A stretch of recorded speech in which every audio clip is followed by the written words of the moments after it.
Class 9th class का नहीं, हिंदी विषय। कौन सा विषय? हिंदी, जिसमें आप सबको ज्ञात है कि 9th क्लास में कुल कितना हिंदी का बुक है? 2 है। ठीक है, एक पूरक हिंदी है और एक है आपका ये मेन, जिसका नाम क्या है? गोधुली है। आप सबको इसमें 2 खंडों में बांट कर पढ़ना है। कितने खंडों में? 2 खंडों में। एक का नाम है क्या आपका? गद्य खंड। एक का नाम क्या है जी? और एक है आपका काव्य खंड। ठीक है, गद्य खंड में आपका क्या क्या है जी? कहानी है, निबंध है, रेखाचित्र है, रिपोर्टाज है, फीचर है, व्यंग है। ये सब क्या होता है मैं समझाऊंगा कि ये सब साहित्य का ही अलग अलग रूप है। ठीक है, और काव्य खंड में आपका पद, करवक पद है, मंझन, रैदास वगैरह को पढ़ना है, पाल्गु नेरुदा को भी सीखना है। ठीक है, तो पहला अध्याय ही हम चालू करेंगे। ठीक है, तो सबसे पहले हम समझते हैं कि ये जो किताब है ये क्या है। ठीक है, ये किताब हिंदी का, तो आप सबको मालूम है कि हिंदी क्या है जी? एक हिंदी क्या है बोलो? हिंदी एक लैंग्वेज या भाषा है। ठीक है, और इसको सीखने के लिए, इसी गहराई में उतरने के लिए, जिस तरह आप लोग व्यंजन, वर्ण ये सब समझते हैं, व्याकरण जानते हैं, ये सब जान लेने के बाद आदमी क्या सीखता है जी? कहानी वगैरह पढ़ना सीखता है। ठीक है, तो जितना ये सब आपको नाम दिख रहा है इसमें, ये सब कहानी, निबंध, रिपोर्टाज, फीचर, ये सभी साहित्य के हिस्से हैं। किसके हिस्से हैं? साहित्य। अब साहित्य क्या होता है देखो, इसको लेकर अलग अलग लोग अलग अलग धारणा देते हैं। मैं ज़्यादा डिटेल में नहीं जाऊंगा, लेकिन आप थोड़ा सा जानकारी ले लीजिए। जैसे कुछ लोग कहते हैं, अब बहुत सारा किताब में ऐसा लिखा है कि साहित्य जो है क्या जी? साहित्य 2 शब्दों से मिलकर बना है। कितनों से? 2 शब्दों से, सा प्लस हित्य से। मतलब साहित्य के अंतर्गत वैसे बातों को रखते हैं, वैसे कहानी को रखते हैं, या वैसी जानकारी को रखते हैं जिससे क्या होता है, जिसे पढ़ने के बाद, ठीक है, या जिसे प्रचारित करने के बाद समाज में क्या हो? हित हो, या सबका हित हो, उसे सबका क्या हो? कल्याण हो। ठीक है, तो जैसे आप मान लो कि कोई भी कहानी वगैरह पढ़ो, निबंध पढ़े, कविता पढ़े, अब पढ़ लेने के बाद आपका हृदय परिवर्तन नहीं हुआ, यानी कुछ आप जो पहले थे, अब पढ़ लेने के बाद कुछ आप ऐसा बने जिससे आप अच्छा कोई कार्य कर सकते हैं या कुछ अच्छा करने के लिए सोच सकते हैं, उसी को ही हम क्या बोलेंगे? साहित्य बोलेंगे। आप जो भी फिल्म वगैरह देखते हैं, इसे भी साहित्य के अंतर्गत ही शामिल कर सकते हैं। समझ में आ रहा है ना? कुछ लोग कहते हैं साहित्य समाज का दर्पण होते, बहुत ही निम्न किस्म का परिभाषा है कि साहित्य क्या है? समाज का दर्पण है। बस समझ में आ रहा है ना? लेकिन एक मानक यही होगा कि साहित्य के अंतर्गत हम क्या रखते हैं जी? जिसमें वैसा लेख, निबंध या वैसी कोई जानकारी जिसे पढ़ने के बाद आप क्या कर सकते हैं? बोलो, सबका हित के बारे में सोचते हैं या उसके बारे में जानते हैं। तो बताओ, साहित्य के अंतर्गत कविता आएगा कि नहीं आएगा? आएगा, कविता भी आएगा। और क्या क्या आएगा? बोलो, कहानी आएगा। और क्या आएगा? निबंध आएगा। ठीक है, और क्या आएगा जी? रिपोर्टाज आएगा, उपन्यास आएगा, एकांकी आएगा। तो देखो, आज कहानी बता रहे हैं आपको, तो पहले कहानी हम बता रहे हैं आपको। ठीक है ना? कहानी और कथा जानते हैं आप लोग? कथा और कहानी में क्या अंतर है? सुनो, जो कथा है ना, कथा, पहले मैं कथा पर आता हूँ, उसके बाद कहानी में आ रहा हूँ।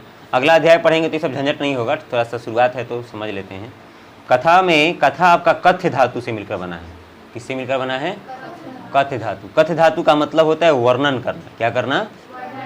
वर्णन करना। बस समझ में आ रहा है ना? तो कहानी भी कथा का ही एक रूप है।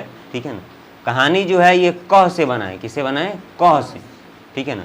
इसको गोस्वामी तुलसीदास भी इसी रूप में लिखे हैं। इसको कोई इसको कहानी कहता है। क्या कहता है? कहानी से क्या बन गया? ये कहानी बन गया। पहले क हुआ, फिर कहानी हुआ, फिर कहानी हुआ। ठीक, अब आजकल लोग जनरली इसे किस नाम से जाना जा रहा है? बोलो, कहानी के नाम से। आप लोग विद्यापति का नाम सुने?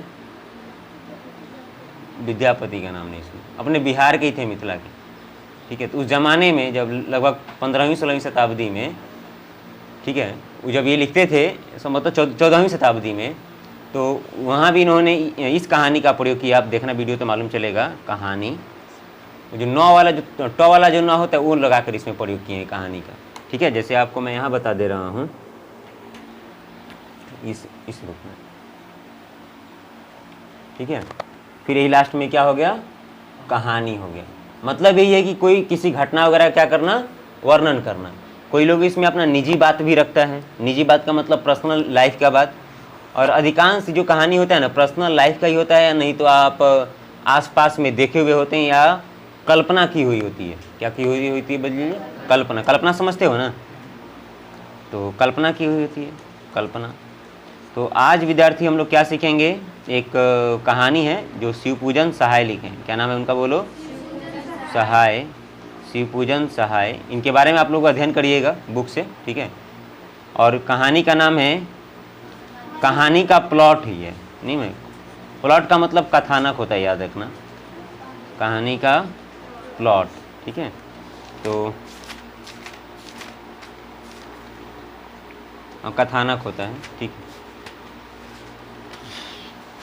तो विद्यार्थी ये अपने बिहार के ही हैं, बक्सर जिला का, आरा जिला जो आप लोग जानते हो ना, आरा के आसी पास के हैं ये। और इनके बचपन का नाम क्या था? भोलानाथ। क्या नाम था जी? इनकी एक उपन्यास का नाम है, जरा देखो तो उपन्यास इसमें दिख रहा है क्या आप लोगों को? उपन्यास लिखा है आपको? हाँ, देहाती दुनिया। इनका नाम क्या है जी उपन्यास का नाम? देहाती दुनिया। एग्जाम में पूछेगा कि इनके उपन्यास का नाम क्या है, तो आप क्या बताइएगा? ध्यान में रखिए, कहानी और उपन्यास में कोई अंतर नहीं है। अंतर ये कि कहानी क्या होता है? जीवन के छोटे से हिस्से को दिखाता है, और उपन्यास क्या करता है? जीवन के बहुत बड़े हिस्से को दिखाते हैं। मतलब उपन्यास बहुत बड़ा होता है और कहानी क्या होता है? छोटा होता है। कहानी में पात्रों की संख्या कम होती है, उपन्यास में पात्रों की संख्या ज़्यादा होती है। ये सब भी साथ साथ में आप जानते चलिएगा। इनका जन्म कब होता है जी? 1893 में। और इनकी मृत्यु कब होती है? 1963 में। मतलब समझ लो कि आज से इनका जन्म कितना वर्ष पहले हुआ है? लगभग कितना? 130 वर्ष कह सकते हैं, 130 वर्ष पहले। समझ में आया ना? उधर 7 वर्ष, इधर 23, ठीक है। 130 वर्ष पहले हुई है। तो इनके चलिए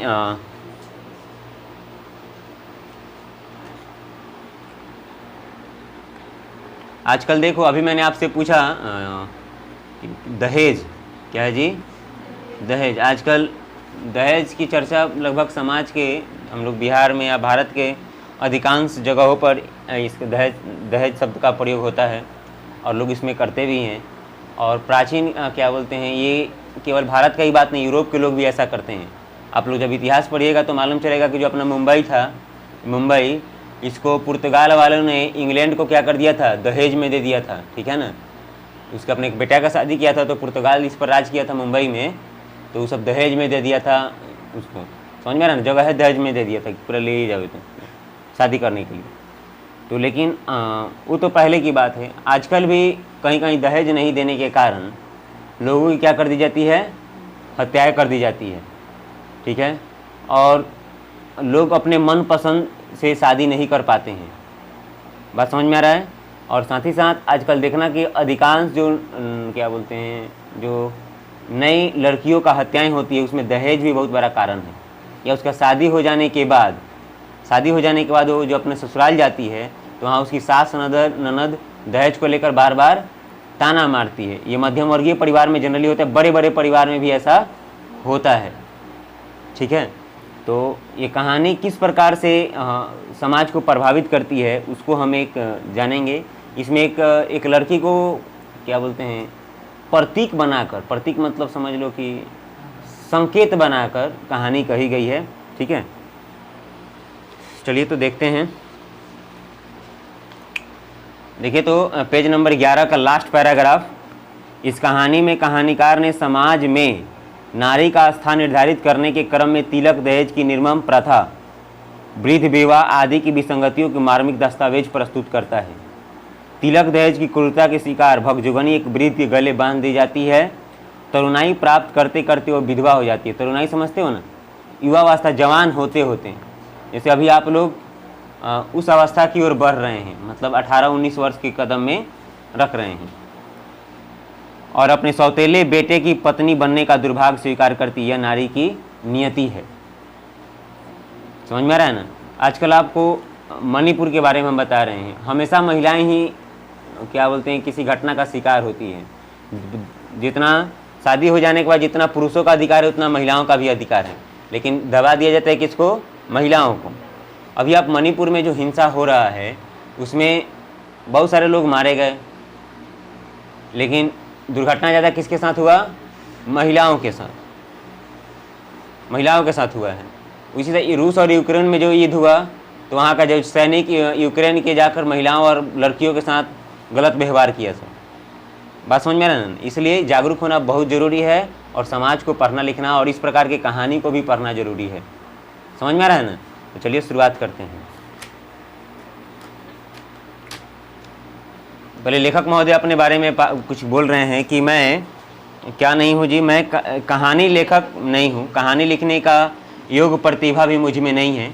कहानी लेखक को स्वभावतः कला मर्मज्ञ होना चाहिए, मतलब ऐसा कहानी लिखना चाहिए जिससे लगे कि कोई बहुत अच्छा कलाकार कला जो प्रस्तुत करता है ना, उस प्रकार से। मैं एक साधारण कलाविद भी नहीं हूँ, किंतु कुशल कहानी लेखकों के लिए एक प्लॉट पा गया हूँ। मतलब मेरे ऊपर ऐसा आरोप तो नहीं, मेरा नाम इससे चल रहा है कि मैं अच्छा कहानी लिखता हूँ। ये बात कौन बोल रहा है? भगजोगनी बोल रही है? हाँ, शिव पूजन साहब बोल रहे हैं। आशा है कि इस प्लॉट पर वे अपनी भड़कीली इमारत खड़ी कर लेंगे, मतलब ये कहानी पर कुछ अच्छा कर लेंगे। ठीक है, ये ऐसा बताने का प्रोसेस है। मेरे गांव के पास एक छोटा सा गांव है, गांव का नाम बड़ा गंवारू है। सुनकर आप घिनाएंगे। गंवारू का मतलब बेकार किस्म का। ठीक है, वहाँ एक बूढ़े मुंशी जी रहते थे, अब वो संसार में नहीं रहे। मुंशी जी समझते हो ना, जो लोग पैसा का हिसाब वगैरह करता है उसी को मुंशी जी कहते हैं। कौन नाम था जी? मुंशी। ठीक है, आज ठीक है। अनमिल आखर अर्थ न जापू, मतलब जिसका नाम ही हम जानकर क्या करेंगे जी, जो क्या कह सकते हैं, जिसका अर्थ ही नहीं मालूम है। ठीक है ना, इसलिए उसे साहित्यियों के सामने बताने से हिचकता हूँ। खैर, एक पुत्री थी, अब तक वो क्या है, मौजूद है। मतलब मुंशी जी की क्या थी जी? एक बेटी थी। मुंशी जी की क्या थी? बेटी थी। ठीक है, उनका नाम जाने दीजिए, सुनकर आप क्या कीजिएगा? मैं बताऊंगा भी नहीं। हाँ, चूंकि उसके संबंध की बातें बताने की एक सहूलियत होगी, इसलिए उसे कल्पित नाम, मैंने कल्पना वाला नाम रख दिया गया, अपने से रखे हैं ये। समझ में आ रहा है ना? मान लीजिए उनका नाम क्या था जी? भगजोगनी। क्या नाम था? भगजोगनी। कहानी समझ में आ रहा है? हाँ, भगजोगनी नाम था। देहाती घटना, इसलिए देहाती नाम ही अच्छा रहेगा। खैर, बढ़िए। इनको लेखक महोदय को पात्र से कोई मतलब नहीं है। अभी इसमें दो पात्र आ गए, एक भगजोगनी आ गई और एक मुंशी जी आ गए। इनको जो मूल बात है वो समझाने का प्रयास कर रहे हैं। ठीक है, मुंशी जी के बड़े भाई दारोगा थे। क्या थे जी? उस समय देश पर किसका शासन था? भारत सरकार का? अंग्रेजों का। उस जमाने में जबकि अंग्रेजी जानने वालों की संख्या उतनी थी जितनी आज धर्मशास्त्रों के मर्म जानने वालों की। जितना रामायण, वेद पाठ, कुरान जितना लोग जान रहे हैं, बहुत कम लोग जान रहे हैं ना। उस जमाने में उसी तरह से अंग्रेजी भी बहुत कम लोग जानते थे। इसलिए उद्रुगा लोग ही ऊंचे ऊंचे ओहदे, जिसको उर्दू आता था वही लोग ऊंचे ऊंचे ओहदा पर जाते थे। ओहदा का मतलब बड़ा बड़ा पद पाता था। ठीक है, दरोगा जी ने 8-10 पैसे का करीमा, क्या हो जी? करीमा खालिक एक पद है। ठीक है, खालिक बारी पढ़कर जितना रुपया कमाया था उतना आज कॉलेज और अदालत की लाइब्रेरी चाट कर वकील होने वाले भी नहीं कमाते। उस जमाने में, आज भी पुलिस बहुत घूसखोरी से पैसा कमाती है, उस जमाने में भी ऐसा होता था। बस समझ में, ये का है कि नहीं हुआ रहा है? आप कहीं जाइए थाना में, बिना घूस लिए आपका FIR नहीं लिखेगा। उसका पैसा कहाँ जाएगा? सरकार के पास नहीं, खुद अपने पास वो लोग रखते हैं। तो इस प्रकार से ये खूब पैसा कमाए थे। क्या उनको वेतन मिलता था? 2 नंबर पैसा, समझते हो ना? घूस लेना समझते हो ना? ठीक है, लेकिन दरोगा जी ने कुछ कमाया, अपनी ज़िंदगी में सब फूक ताप दिया। फूक तापना मतलब समझते हो? फूक देना मतलब खूब खर्च करना। क्या किए जी? देखिए आगे। उनके मरने के बाद सिर्फ उनके पास एक घोड़ी बची थी। क्या बची थी? घोड़ी बची थी। कौन सी घोड़ी थी जी? तुर्की घोड़ी थी। कौन घोड़ी थी बोले? तुर्की क्या एक देश है, वहाँ की घोड़ी थी। कमबख्त बारूद की पुड़िया थी, मतलब खूब तेज तरार थी। बस समझ में आ रहा है ना? बड़े बड़े अंग्रेज अफसर उस पर दांत गराए रह गए। दांत गराए मतलब मुझको दे दीजिए, बहुत बढ़िया है, हमको दे दीजिए। ठीक है, सबको दरोगा जी ने क्या करा दिया जी? निमुआ नून चटा दिया। यहाँ पर ये क्या है? एक प्रकार का मुहावरा है, मतलब नहीं दिए, सीधे समझ लो। इसी घोरी के बदौलत उनकी तरक्की रुकी रह गई, लेकिन आखिरी दम तक वे अफसरों के घपले में न आए। हर तरह से काबिल, मेहनती, ईमानदार, चालाक, दिलेर और मुस्तैदी आदमी होते हुए भी वो दरोगा के दरोगा ही रह गए, सिर्फ घोरी के मोहब्बत से। अब जैसे देखो क्या है, इस कहानी को समझो। उसके पास एक घोड़ी थी, ठीक है, दरोगा जी के पास क्या थी, उनका जो सीनियर ऑफिसर था वो क्या क्या बार बार कह रहा था कि आप हमको घोड़ियाँ दे दीजिए, आपका प्रमोशन करा देंगे। लेकिन अपना घोड़ी से इतना मोहब्बत किए थे, घोड़ी अगर दे देते तो इनका प्रमोशन हो जाता। ये घोड़ी नहीं दिया, प्रमोशन इनका नहीं हुआ। प्रमोशन का मतलब दरोगा ही रहेगा, दरोगा से ऊंचा पद पर ये नहीं गए। अरे समझ में। किंतु घोड़ी भी उनकी इस मोहब्बत का अच्छा नतीजा दिखाया। समझ में आ रहा है ना। घोड़ी क्या आदमी होता है ना कि जानवर? घोड़ी देखे हो ना। उनके मरने के बाद खूब धूमधाम से उनका श्राद्ध करा दिया। ये भाई ये श्राद्ध कैसे कराएंगे? तो जरा देखो कैसे श्राद्ध किया है। अगर कहीं घोड़ी को बेच खाए होते तो उनके नाम का ब्राह्मण भी नहीं एक जिमता, मतलब कोई ब्राह्मण भी नहीं आता। उस जमाने में श्राद्ध के लिए ब्राह्मणों का बहुत बोलबाला था, आज भी है, ठीक है। लोग खिलाएं या ना खिलाएं, लेकिन 5 ब्राह्मण को जरूर खिलाते थे। एक गोरे अफसर के हाथ खासी रकम पर घोड़ी को ही बेचकर मुंशी जी के बड़े भाई क्या हो गए?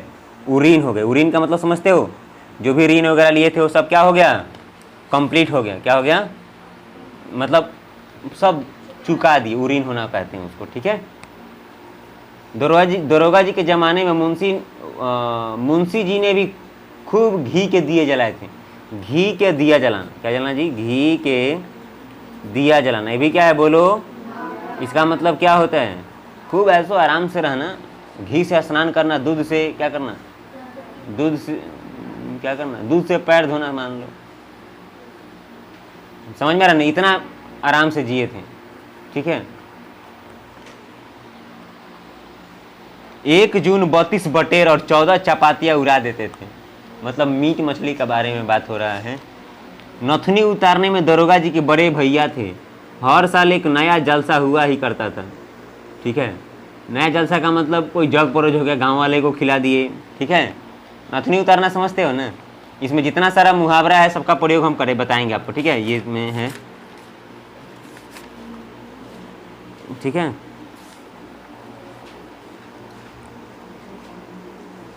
किंतु जब बहिया बह गई तब चारों ओर से उजाड़ नजर आने लगा। दरोगा जी के मरते ही अमीरी घुस गई। अमीरी घुसने का मतलब सब खत्म, ठीक है ना। आजकल कोनो गोबर से भेंट करिएगा, देखिए क्या क्या कहता है वो। आप मान लीजिए थोड़ा सा गरीब हैं, अगर वो थोड़ा सा अमीर है आपसे, तो आपसे मालूम है क्या कहेगा? जानते हैं, और जो पेटवा निकला है ना मेरा, इस तरह थोड़े निकला है। आजकल खूब हम लोग घी खा रहे हैं। तरकारी में जो तरकारी बनता है उसमें घी डालकर तरकारी बनता है। रोटी में घी, तरकारी में घी, दाल में घी, पूरा घी है। मतलब अपना दिखाता है सब अमीरी, ठीक है। तो लोग खान पान, पहनावा ओढ़ावा से तो अमीरी दिखाने का प्रयास करते हैं ना। जूता चप्पल भी इसमें है। तो इनका सब अमीरी चला गया बुरा में। किनका? मुंशी जी के भाई का। मुंशी जी के भाई नहीं, दरोगा जी के भाई का।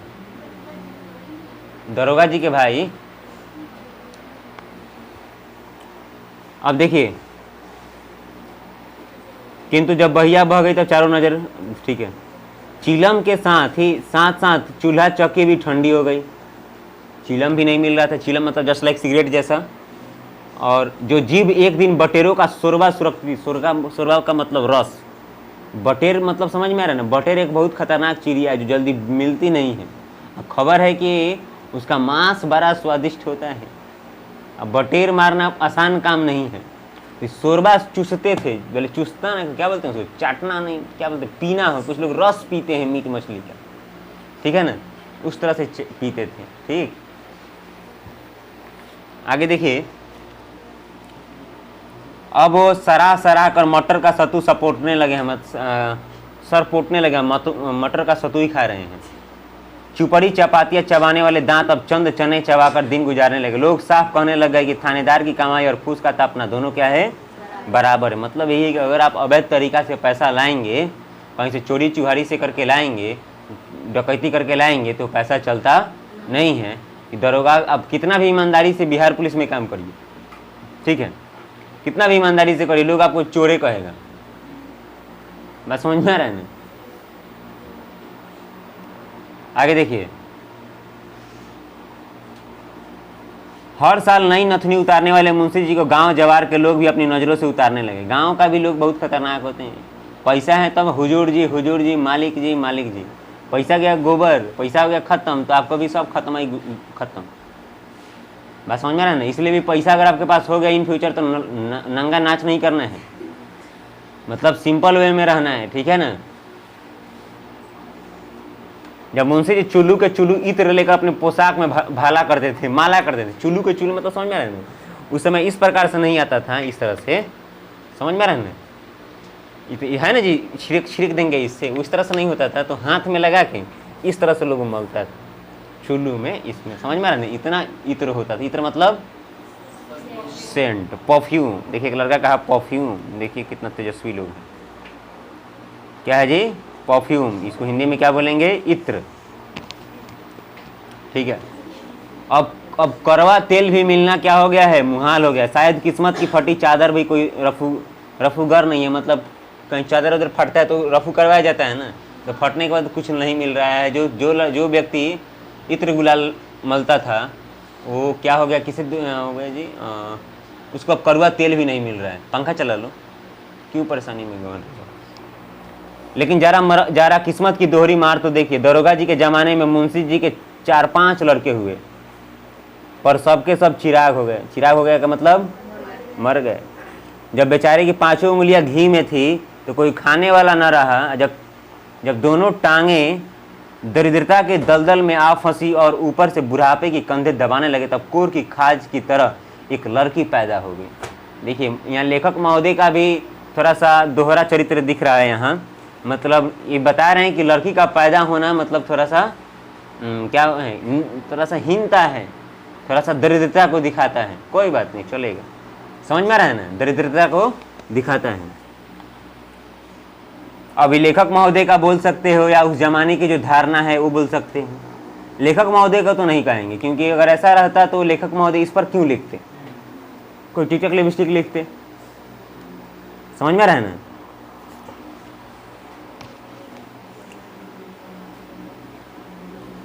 सच पूछिए तो इस तिलक दहेज के जमाने में लड़की पैदा करना ही भारी मूर्खता है। लड़की पैदा करना क्या है जी? आप मान रहे इस बात को? लड़की पैदा करना गलत है। हाँ, कोई लड़की थोड़े कहेगी कि गलत है। बताओ जी, कैसा है? ठीक है लड़की पैदा करना? आप बताइए ना। सरकार क्या बोलते हैं, एक नारा दिए, बेटी पढ़ाओ नहीं बेटी बचाओ बेटी पढ़ाओ। ये नारा की जरूरत क्यों पड़ी जी भारत में? कि लोग अपनी बेटी को कहाँ बाहर निकाल के मार देते हैं, कि पेट में ही मार देते हैं, पेट में ही मार देते हैं। और इसमें सबसे बड़ा योगदान किसका होता है? नहीं, जिसके पेट में बच्चा होता है वही जानबूझ के मरवाती है। अगर वो चाह दे तो मरेगा जी कोई बच्चा? नहीं मरेगा। एक ऐसे व्यक्ति को हम जानते हैं जिसका घर के लोग प्रेशर डाल रहे थे कि तुम अपने बच्चे को क्या करो, एक बेटी होगी दूसरा बेटा होना चाहिए तो ठीक रहेगा, उसको तुम ये करा दो। बात समझ में आ रहा है। लेकिन वो जिद पर अड़े रहेगा कि नहीं तलाक हो जाएगा। लेकिन हम इस बच्चा को क्या करेंगे? नहीं मरने देंगे, बेटा हो या बेटी। मतलब कोई भ्रूण जांच करवा लिया होगा। समझ में आ रहा है ना। तो आप सब भी इसका जरूर ख्याल रखिएगा, ठीक। अब समय बदल रहा है, ऐसा बात नहीं है। ऐसा तो ये भी देखने को जो सुख बेटी दे सकती है बेटा आजकल आप देख लो समाज में, ठीक है। इसलिए जो भी अपने आप को पुरुषत्व समझता है या जो लोग नारी अपने आप को हीन समझती है, सोच को निकालो, ठीक है। आगे देखो क्या हो रहा है।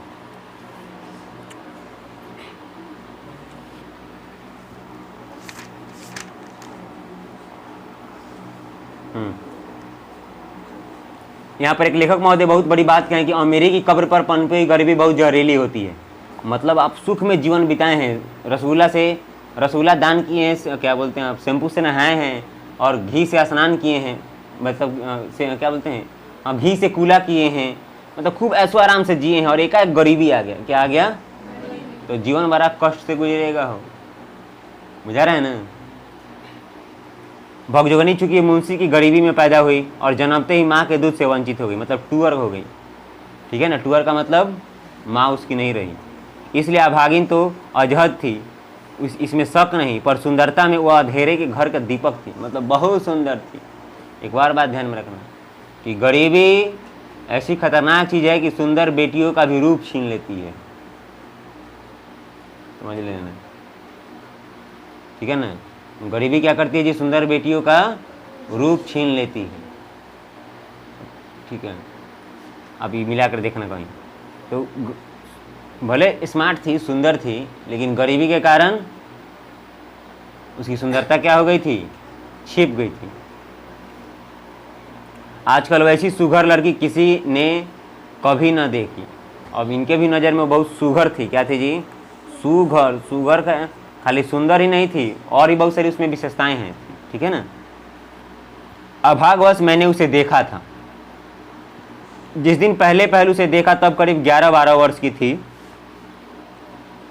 पर एक और उसकी अनोखी सुघराई और दूसरी और उसकी दर्दनाक गरीबी देखकर सच कहता हूँ कलेजा कांप गया। हाँ, लेखक ने देखा है।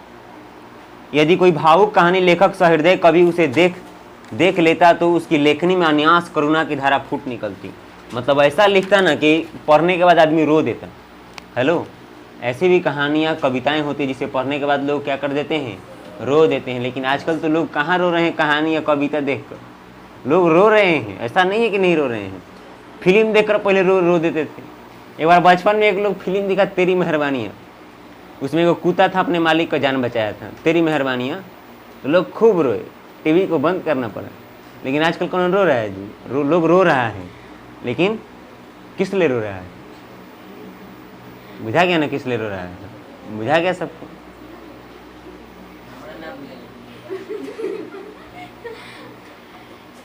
चलो ठीक है। देखिए, ये सब बात तो सार्वत्रिक सत्य नहीं होती है, लेकिन लोग क्या हो रहा है, एकांत में रो रहा है।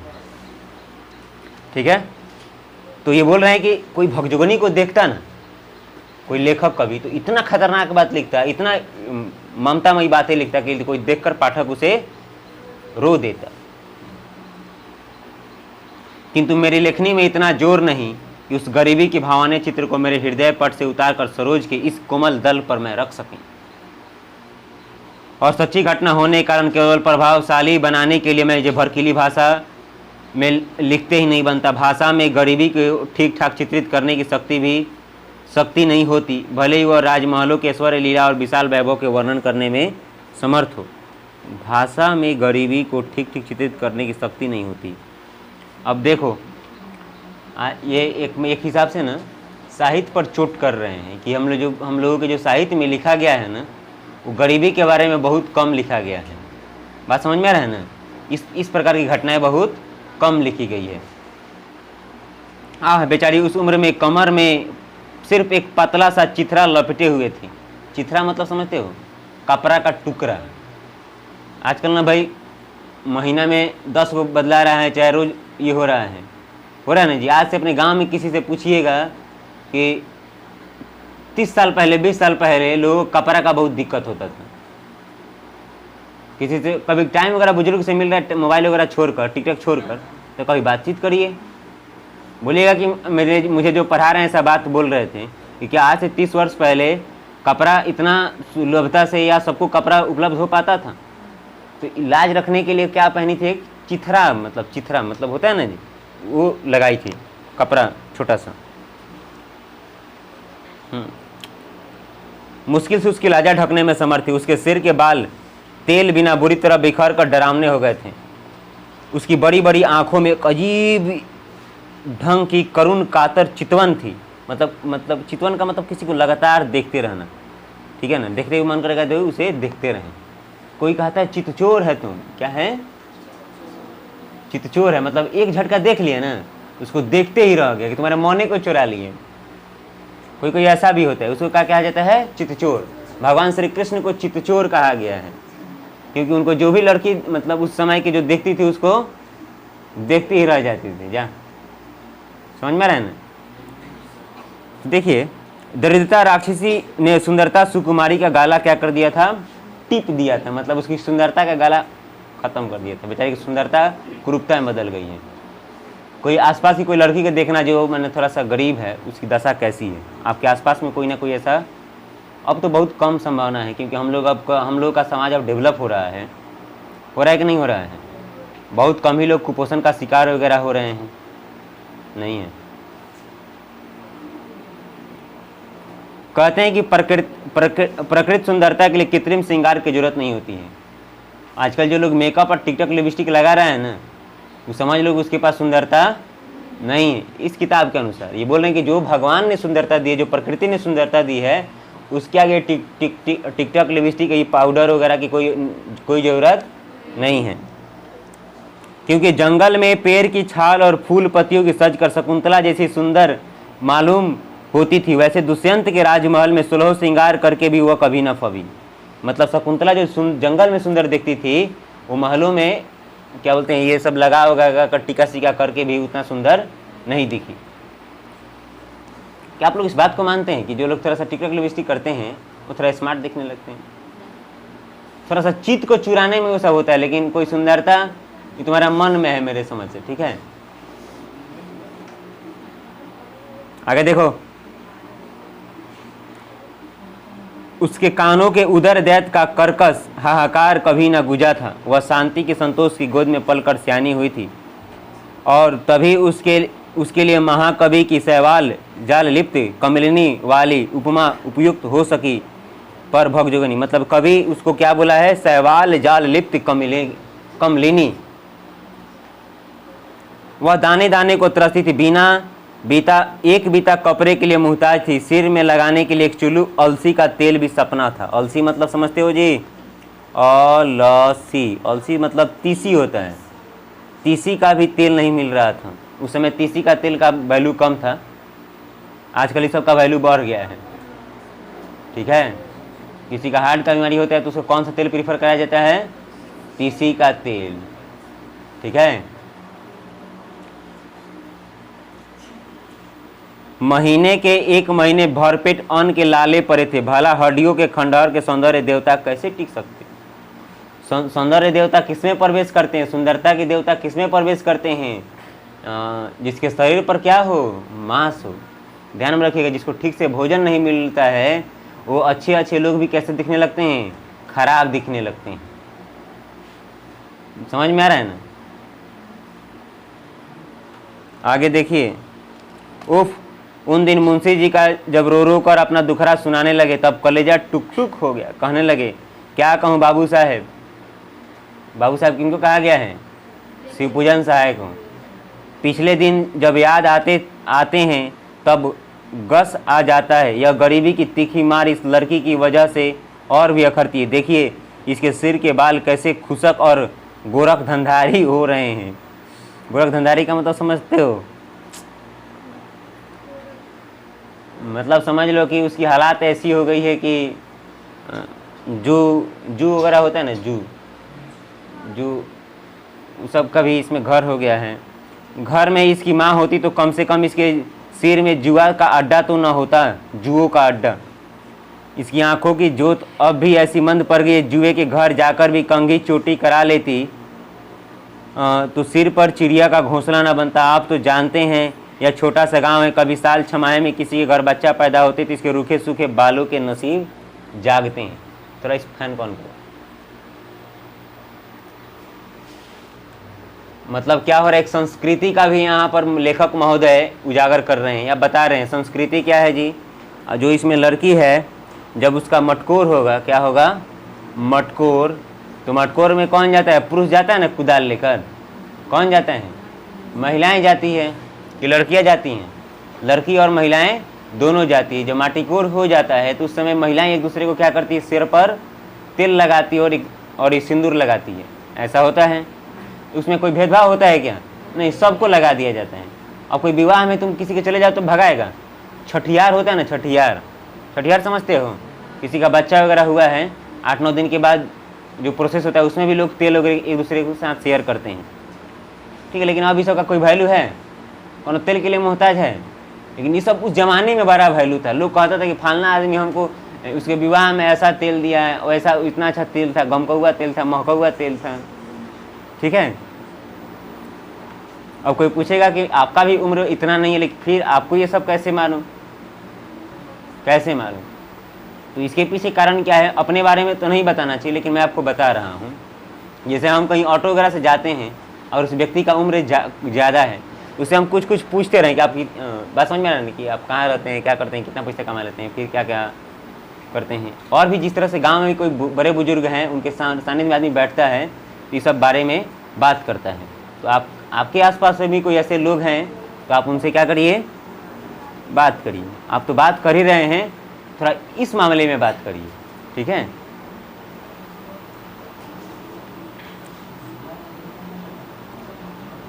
गांव के लड़के अपने अपने घर भरपेट खाकर जो झोलिया चबेला लेकर खाते हुए घर से निकलते हैं, तो उसकी बाट जो होती रहती है उसके पीछे पीछे फिरती है, तो फिर मुश्किल से ही एक दो मीठी चबेना मिल जाता है। मतलब कोई लड़कों का ही पीछे करती है। लड़कों क्या करती है, कोई लड़का अपने घर से कोई चना उना कर उसको देते कि ले भगजोग नहीं खा लेते, नहीं सकते हूँ खा ले। समझ में आ रहा है ना। खाने पीने के समय किसी घर पहुँच जाती है तो इसके ढीठ लग जाने के भय से घरवाली दूर दुराने लगती है। भूख इतना खतरनाक चीज़ है, भूख कभी तो इसकी तरफ तो आपको महसूस नहीं हुई है। आपको जो काम नहीं करवाना चाहिए वो काम करवा सकती है भूख, समझ लो। कहीं मतलब भूख इतना जोर है, कोई खाना खा रहा होता है तो व्यक्ति जाकर क्या करने लगती है, निहारने लगती है, कोई हमको थोड़ा सा दे दे। और इतना ढीठ हो गई है कि लोग उसको क्या करने लगता है, दूर दुराने लगते हैं कि भाग भाग, ठीक है। इसलिए अन्न का थोड़ा इज्जत करना। कहाँ तक अपनी मुसीबतों का बयान करूँ भाई साहब, किसी की दो मुट्ठी भर भीख लेने के लिए इसके तन पर फटा आंचल भी तो नहीं है, और बोले भीख मांगने के लिए कपड़ा भी तो चाहिए। इसकी छोटी अंजुलियों में जो भी कुछ अट जाता है उसी की तरह पेट की जलन बुझा लेती है। कभी कभी एक आध फांका चाना चबेना मेरे लिए भी ले आती है, उस समय हृदय दो टुक हो जाता है। कौन कौन दे देता है तो थोड़ा सा अपने बाबू के लिए भी लेकर आती है, तो इनका हृदय टूट जाता है उस समय।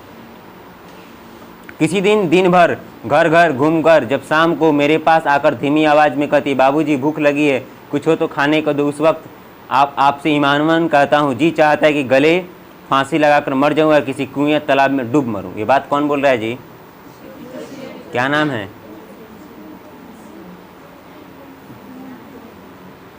जी? देखिए आगे, मगर फिर सोचता हूँ कि मेरे सिवाय इसका कोई खोज खबर लेने वाला इस दुनिया में अब कौन है। आज अगर इसकी माँ जिंदा होती, कौन जिंदा होती बोलो, माँ जिंदा होती तो कूट पीस कर इसके लिए मुट्ठी भर चून जुटाती, किसी कदर इसकी परवरिश कर ही लेती। अगर कहीं बड़े भाई साहब बरकरार होते तो आज गुलाब के फूल सी ऐसी लड़की को हथेली फुलाए बनते, मतलब हथेली पर इसको रहते बहुत सुंदर दिखती, ठीक है। जरूर ही राय बहादुर की घर इसकी शादी करते। मैं राय बहादुर उस ज़माने में हो सकता है कोई अमीर होगा, क्या नाम था उसका बोलो, राय बहादुर। उसके घर के लड़के अच्छे होंगे। उस ज़माने में लोग लड़का का मुंह हाथ नहीं देखता था, क्या देखता था जी, पैसा, अकला बकला टकला, कोई भी हो ब्याह हो जाता था, ठीक है। घर के, ठीक है। मैं भी इसके अंधाधुन कमाई पर ऐसी बेफिक्री से दिन गुजारता था कि आगे आने वाले इन बुरे दिनों के मुतलक खबर न थी। वे भी ऐसे खराज थे कि अपने कफन काठी के लिए भी एक खरमुरा न छोड़ गए, अपनी ज़िंदगी में भी एक चप्पा ज़मीन बेच खाई। गांव भर से ऐसी अदावत बढ़ाई कि आज मेरी इस दुर्गत पर भी कोई रहम खाने वाला, मतलब हो सकता अपना व्यवहार खराब करके रखेंगे तो कोई पूछेगा जी। उल्टे सब लोग तानेबाजी के तीर बरसाते हैं। इसलिए जब कभी थोड़ा सा धन दौलत हो ना तो क्या करना चाहिए, समाज वगैरह को भी क्या करना चाहिए जी, मदद करना चाहिए, ठीक है। जब भी आपके पास पैसा हो तो थोड़ा सा ऐसे काम, जैसे कहीं कुआं तो आजकल कोई नहीं खुदवा रहा है, कोई सार्वजनिक काम करा जिसे समाज हित में होना हो, बहुत ऐसा लोग करते हैं, ठीक है ना। कोई संस्था बनवा देते हैं, ठीक है। एक दिन वह था जब भाई साहब के पेशाब से चिराग जलता था, बाप रे। और एक दिन यह भी है कि मेरी हड्डियाँ मुँह सीली की आँच से मोमबत्तियों की तरह गुल गुल कर क्या हो रही है, जल रही है। ये भी एक मुहावरा ही है कि पेशाब से क्या जलता था? चिराग। मतलब समझ लो कि प्रकाश होता था, मतलब इनका बहुत बोलबाला था, मतलब यही है। ठीक है, जो चाहते थे आसानी से हो जाता था। इस लड़की के लिए आसपास के सभी जवारी भाइयों के यहाँ मैंने 50 फेरे लगाए। कौन कहता है तुम जातिवाद करो, जातिवाद करो। जिस घर में तुम अपनी बहन अपनी बेटी का शादी करने जाओगे, खुद तुम्हारा ही शादी होगा, तुम्हारे ही जाति से होगा, जाओगे तो कहेगा 20 लाख दो। मैं लगेगा भाई तो हम आप ही के जाते हैं, कुछ रहम खाइए। तो ठीक है, जाइए, आपका ब्याह नहीं हो, बेटी को लेके जाइए। बात समझ में आ रहा है ना? यहाँ भी इसका उल्लेख होगा। देखिए, इस लड़की के आसपास सभी जवारी भाइयों के यहाँ मैंने 50 फेरे लगाए, दांत दिखाए, हाथ जोड़कर विनती की, पैर पर, यहाँ तक बेहया होकर कह डाला कि बड़े बड़े वकील, डिप्टी और जमींदारों की चुनी लड़कियों ने मेरी लड़की को खड़ी करके देख लीजिए, सबसे सुंदरी जंचती है या नहीं। अगर इसके जोड़ की एक भी लड़की कहीं निकल जाए तो इससे अपने लड़के की शादी मत कीजिए। किंतु मेरे लाख गिरगिराने पर भी किसी भाई का दिल न पिघला। कितना भी सुंदरता का तमागा पहना कर बोले कि नाक सुंदर है, आँख सुंदर है, मुंह सुंदर है, इधर से सुंदर उधर से सुंदर है, कोई नहीं सुना। बेहाया की तरह कहे तब भी नहीं सुना। कोई इस तरह से अपना बेटी देगा हो? आजकल सब को आन से देख रहा है कि हाँ देखिए ये पढ़िए वो पढ़िए, लेकिन बेहाया की तरह लेकिन कौन क्यों नहीं मान रहा था? पैसा। कोई यह कहकर टाल देता कि लड़के की माँ ऐसे घराने में शादी करने से इनकार करती जिसकी सास न हो, न साला हो, न बारात खातिरदारी करने की हैसियत। कोई कहता है गरीब घर की लड़की चटोर और कंजूस होती है। कैसा लगा? कैसा होती जी? चटोर होती है। और कैसा होती है? कंजूस। हमारा खानदाने बिगड़ जाएगा। खानदान बिगड़ना समझते हो ना, कि लड़का होगा वही भी चटोर हो जाएगा, कंजूस हो जाएगा, खानदाने बिगड़ जाएगा। ज़्यादातर लोग यही कहते हैं मिले कि हमारे लड़के को इतना तिलक दहेज मिल रहा है, फिर हम शादी नहीं कर रहे हैं, फिर बिना तिलक दहेज के काहे ब्याह करेंगे जी। ठीक है, इसी तरह वो लड़का था, उसका कौनो देखने उखने नहीं आता था। जब बात शादी का बात हुआ तो उसके बेहुदा बाप क्या कहता था जी? अरे जानते हैं आपके आने से पहले 10 गो लोग आए थे, 20 गो लोग आए थे, 50 गो लोग आए थे, रोज लाइन लगा है। बात समझ में आ रहा है ना? तो लोग इस तरह से चढ़ा बढ़ा कर भी थोड़ा कहते हैं। इसी तरह जितनी में उतनी बातें सुनने में आई। महज मामूली हैसियत वालों को भी 500 और 1000 तिलक दहेज। 500 मतलब उस समय का 5 लाख, ठीक है, आज का 10 लाख, तो 1000 का मतलब, ठीक है। जी कूट जाता है, गुस्सा चढ़ जाता है, मगर गरीबी ने ऐसी पंख तोड़ दिया कि फरा भी नहीं सकते हैं। गरीबी एक ऐसा खतरनाक जीव है कि आपके मुंह से आवाज़ भी नहीं निकलने देगी। गरीबी केवल आपका शरीर वगैरह ही कमज़ोर नहीं करती है, आपका अंदर का बल भी छीन लेती है। बुझा रहा है? देखिए, हमारे हिंदू समाज के कायदे भी अजीब ढंग के। जो लोग मोल भाव करके लड़के की बिक्री करते हैं वे भले आदमी समझे जाते हैं। अगर कोई बेचारा उसी तरह मोल भाव करके लड़की को बेचता है तो वह कमीना कहा जाता है। देखो जी, हेलो, जैसे मान लो कि हम हैं, मेरा विवाह होगा, मेरे बाबूजी कहेंगे भाई 10 लाख दीजिए, 5 लाख दीजिए, तो लोग कहेंगे बड़ा भला आदमी है, अपना बेटा का 10 लाख तिलक लिया है।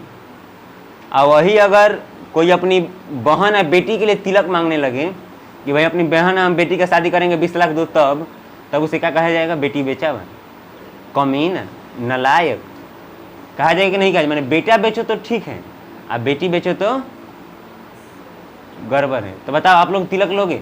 लड़की लोग? हाँ तिलक लो, पढ़ो लिखो लड़कों से तिलक लो। बुझा रहे हैं?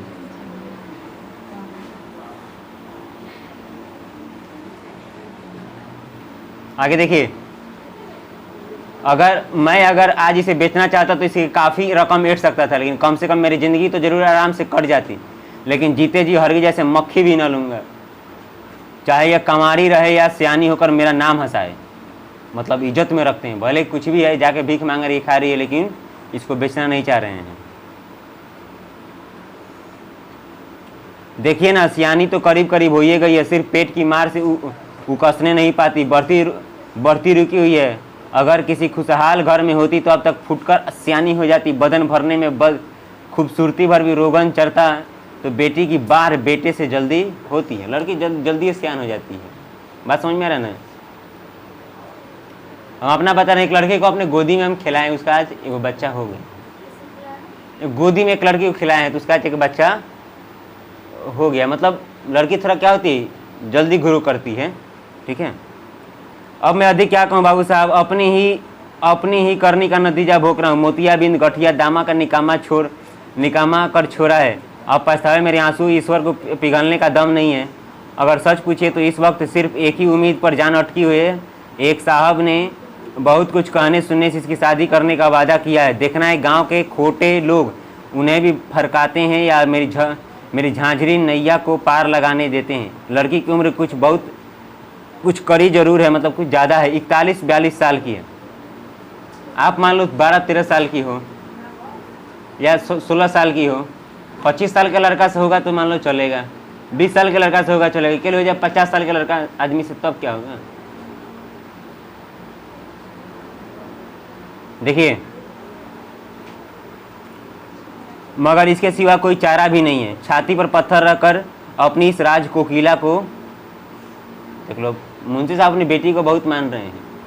कोई बाप अपना बेटी को बहुत मानता है वो, इसलिए बेटी को अपने माता पिता का नाक बचा के रखना चाहिए। बात समझ में आ रहा है ना? देख लो, इसके बाद मुंशी जी का गला रुध गया, मतलब आवाज से मुंह नहीं निकला, मुंह से आवाज ही नहीं निकला। बहुत बिखल कर रो उठे, भगजुगनी के गोद में बैठा कर फुट फुट कर रोने लग गए। अनेक प्रयत्न करके भी मैं किसी प्रकार से उसका आश्वासन न दे सका। जिसके पीछे हाथ धोकर बाम विधाता पड़ा है, उसे तसल्ली देना ठट्ठा नहीं। अभी नहीं कहते भाई दिन ठीक हो जाए, वहीं जाकर सुख करिहन, ऐसा लेखक महोदय नहीं कहें। मुंशी जी की दास्तान सुनने के बाद मैंने अपने कई कंवारे मित्रों से अनुरोध किया कि उस अलौकिक रूपवती दरिद्र कन्या से विवाह करके एक निर्धन भाई का उद्धार और अपने जीवन का सफल करे, किंतु सबने मेरी बात अनसुनी कर दी। अपने दोस्तों से कहें कि दुल्हा तुम ब्याह कर लो, बहुत सुंदर है, बहुत अच्छी है, लेकिन कोई उसका बात नहीं सुना, उनका कोई दोस्त बात नहीं सुना। ऐसे लोगों ने भी आनाकानी की जो समाज सुधारक संबंधी विषयों पर बड़े, देखो ऐसे लोगों ने भी बात कही जो कहते थे कि दहेज नहीं लेना चाहिए, तिलक नहीं लेना चाहिए। ऐसे तेजस्वी लोगों ने भी क्या कर दिया, मना कर दिया। यहां तक कि प्रौढ़ावस्था के रंडुए मित्र भी राजी न हुए। मतलब जिसका उम्र ज्यादा हो गया है, जो खूब लफुआ करता है, माने इधर उधर करता है, वो भी नहीं माने। मतलब ना कि वैसा व्यक्ति जिसका शादी वगैरह नहीं, हाँ जिसका शादी वगैरह भी नहीं हुआ है ना। एक चीज और है, मतलब ना उस पुरुष को कहा जाता है ना जिसका बहुत सारे महिलाओं से संबंध हो। ठीक है, यहाँ पर नहीं, यहाँ पर दो शब्द एक होता है रंडी शब्द, एक होता है रंडुए शब्द। ठीक है, तो ये रंडी के लोग गाली देता है। आप लोग साहित्य में है तो ये सब सीखना पड़ेगा, कोई ये बात नहीं है। ठीक है ना, आपके खुद बुक में लिखा है, पेज नंबर आप लोग देख सकते हैं, हाँ 16 में। तो ये कोई हंसने वाली बात नहीं। लोग रंडी गाली देता है ना, इसलिए आपको थोड़ा सा हास्य लग रहा है। आखिर वही वहां से डोला कार कर भगजुगनी को अपने घर ले गए और वहीं उसकी शादी की। कुल रस्मपुरी का मुंशी जी का चिंता दलदल से उभरा। बेचारे मुंशी जी की छाती पत्थर का बोझ से उतरा, मगर घर में कोई पानी देने वाला भी न रहा। बुढ़ापे की लकड़ी जाती रही, देह लच गई। साल पूरा होते अचानक टन बोल गए। टन बोल गए का मतलब गांव वालों ने गले में घारा बांध कर नदी में डुबा दिया। अरे बाप रे, लोग गर्दन में हड़िया बांधेगा तो आसानी से क्या हो जाएगा, डूब जाएगा। समझ लो। अब उनका श्राद्ध वगैरह हुआ होगा जी। इसलिए गांव के लोगों को एक साथ रहना बहुत जरूरी है। किसी के साथ ऐसा अप्रिय घटना घट गया तो उसको क्या किया जाए, उसके साथ मतलब ये इस प्रकार का संस्कार किया जाए। आपको मालूम है बिहार सरकार जिसका कोई नहीं है उसके लिए लाश जलाने के लिए पैसा देती है, ये भी आप जान लीजिए। भगजुगनी जीती है, आज वह पूर्ण युवती है, नौजवान है, छरहरा उसका शरीर हो गया है। उसका पूरा शरीर भरा पूरा फूला फला है। उसका सौंदर्य उसके वर्तमान नवयुवक पति का स्वर्गीय धन है। उसका जो क्या है मतलब उसका श्रृंगार आज क्या है, उसका धन है। किसका धन, उसके पति का,